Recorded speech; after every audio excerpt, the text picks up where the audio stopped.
Big boss అతి తక్కువ సమయంలోనే బుల్లి తెరపై సూపర్ సక్సెస్ అయిన బిగ్గెస్ట్ రియాలిటీ షో. అడుగడుగున ట్విస్టులు, గొడవలు, ప్రేమలు, ఫైట్స్తో ఆద్యంతం రంజుగా సాగుతుంది.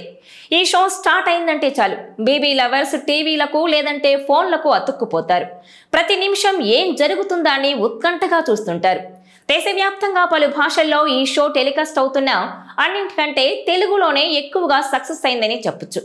ఇక ఎప్పుడెప్పుడు బిగ్ బాస్ సీజన్ 8 ప్రారంభమవుతుందా అని ఈగర్గా వెయిట్ చేసిన బిగ్ బాస్ లవర్స్ ఇప్పుడు ఈ షో ప్రారంభమవడంతో హ్యాపీగా ఫీల్ అవుతున్నారు.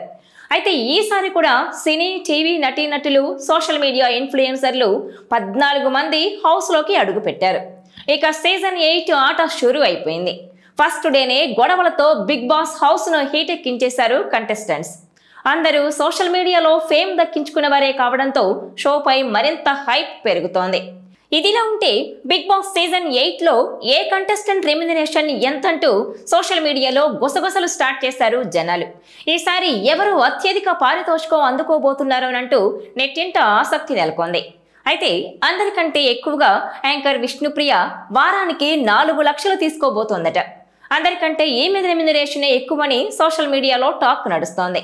తర్వాత హీరో ఆదిత్య ఓం 3 లక్షలు, టీవీ నటి యష్మి గౌడ 2.5 లక్షలు, ఆర్జే శేఖర్ భాష 2.5 లక్షలు, టీవీ నటుడు నిఖిల్ 2,25,000, డాన్సర్ నైనిక 2,20,000, సినీ నటుడు అభయ్ నవీన్, సినీ నటి కిరాక్ సీత, టీవీ నటి ప్రేరణ కంభం, యూట్యూబర్ నబీల్ ఆఫ్రిది 2 లక్షలు, సినీ నటి సోనియా, యూట్యూబర్ బెజవాడ బేబక్క, టీవీ నటుడు పృథ్వీరాజ్ 1.5 లక్షలు, ఇక టీవీ నటుడు నాగమణికంఠ 1,20,000 అందుకోబోతున్నారట. దీంతో బిగ్ బాస్ హౌస్ లో యాంకర్ విష్ణుప్రియకే అత్యధిక రెమ్యునరేషన్ ఉంది. ఆమెకు హౌస్ లో ఉండే ప్రతి వారానికి 4 లక్షల రెమ్యునరేషన్ అందనుంది. యాంకరింగ్, స్పెషల్ షోలతో పాటు గ్లామర్ తోనే విష్ణు పాపులర్ అయ్యారు. ఈ సీజన్ లో మోస్ట్ ఫేమస్ కంటెస్టెంట్ గా ఉంది విష్ణుప్రియ. ఇక వారానికి 3 లక్షలతో తర్వాతి ప్లేస్ లో ఉన్నాడు నటుడు ఆదిత్య ఓం. లాహిరి లాహిరి లాహిరిలో మూవీతో పాటు ఆ తర్వాత కొన్ని చిత్రాలను చేశాడు. ఈ సీజన్లో అందరికంటే తక్కువ రెమ్యునరేషన్ టీవీ నటుడు నాగమణికంఠకే ఉంది. అతనికి వారానికి 1,20,000 అందనున్నాయి. హౌస్లో ఉన్న మొత్తం వారాలకు లెక్కేసి కంటెస్టెంట్లకు రెమ్యునరేషన్ ఇస్తారని తెలుస్తోంది.